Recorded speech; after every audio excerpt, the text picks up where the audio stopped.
রাজধানীতেই বসবাস, mega city Dhaka মহানগরীর অধিবাসী তারা। তাদের সমস্যা সমাধানের দায়িত্বে নিয়োজিত ঢাকা সিটি কর্পোরেশন। কিন্তু মিরপুরের গাঁ ঘেঁষে ভাসানটেক, মানিকদিক, বালুরঘাট এলাকা যেন দূরের কোনো গ্রাম। সিটি কর্পোরেশনের 15 নম্বর ওয়ার্ডে নেই কোনো হাসপাতাল, নেই ব্যাংক। অন্য সব সাধারণ সমস্যার পাশাপাশি কলেজ, কমিউনিটি সেন্টারবিহীন এই ওয়ার্ডের বাসিন্দারা বসবাস করছেন এক পরিবেশে। 15 নম্বর ওয়ার্ড ঘুরে জাকির হোসেনের ক্যামেরা রিপোর্ট করছেন নাদিরা কিরণ। ভাসানটেকের বেহাল দশের এই রাস্তা ধরেই প্রতিদিন সবাইকে গন্তব্যে পৌঁছতে হয়। উঁচু নিচু গর্তে অনেক সময় আটকে যায় গাড়ি, ধাক্কা খেয়ে রিক্সা থেকে পড়ে আহত হওয়ার ঘটনাও নিত্যদিনের বিষয়।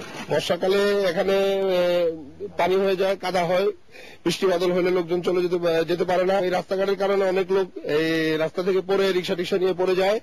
অনেকদিন ধরে রাস্তা ভাঙ্গা, রাস্তা ঠিক করে না, গাড়ি উল্টা পড়ে যায়, রাস্তা ভাঙ্গে যায়, রিং ভেঙে যায়। শুধু ভাসানটেক নয়, মানিকদি, বালুরঘাট, মাটিকাটা সহ 15 নম্বর ওয়ার্ডের প্রায় সব রাস্তারই একই দশা। গত 10 বছর আমাদের রোডের কোনো সংস্কার করতেছে না, রোড লাইট নাই। এই ওয়ার্ডে নেই কোনো সরকারি বা বেসরকারি হাসপাতাল। রোগী নিয়ে ছুটতে হয় একেবারে 3 কিলোমিটার পেরিয়ে মিরপুরে। কাছের গুলশান, বনানী বা উত্তরা যেতেও পাড়ি দিতে হয় ঘোড়া পথে। ফলে গভীর রাতে কেউ অসুস্থ হলে পড়তে হয় বেকায়দায়। একজন রোগী অসুস্থ হয়ে গেলে তাদেরকে সরাসরি কোনো ডাক্তারের দেখানোর মতো কোনো ক্লিনিক নাই। এখানে কোনো লোক অসুস্থ হলে অ্যাম্বুলেন্স পর্যন্ত ঢুকতে দেয় না।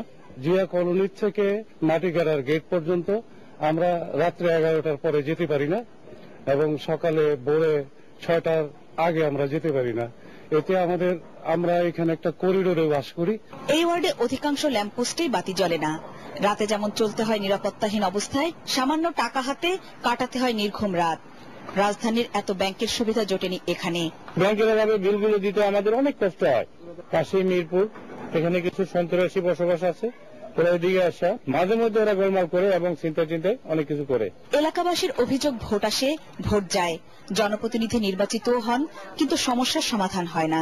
ইলেকশন আসলেই দেখা যায় এদের বিভিন্ন বাহানা দিয়ে আমাদের কাছ থেকে ভোট নেওয়ার পর এরপরে আর লাইট সরিয়ে পড়ে। রাস্তাটি অলরেডি টেন্ডার হয়ে গিয়েছে এবং আমরা আশা করছি যে খুব দ্রুতই কাজটি ধরবে।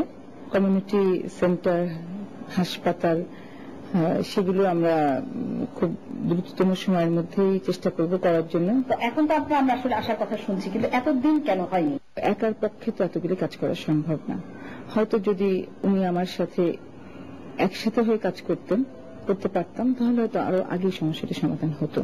এলাকাবাসী এসব শোনেন আর অপেক্ষা করেন যদি কোনোদিন আসলেই এগুলো বাস্তবে ধরা দেয়।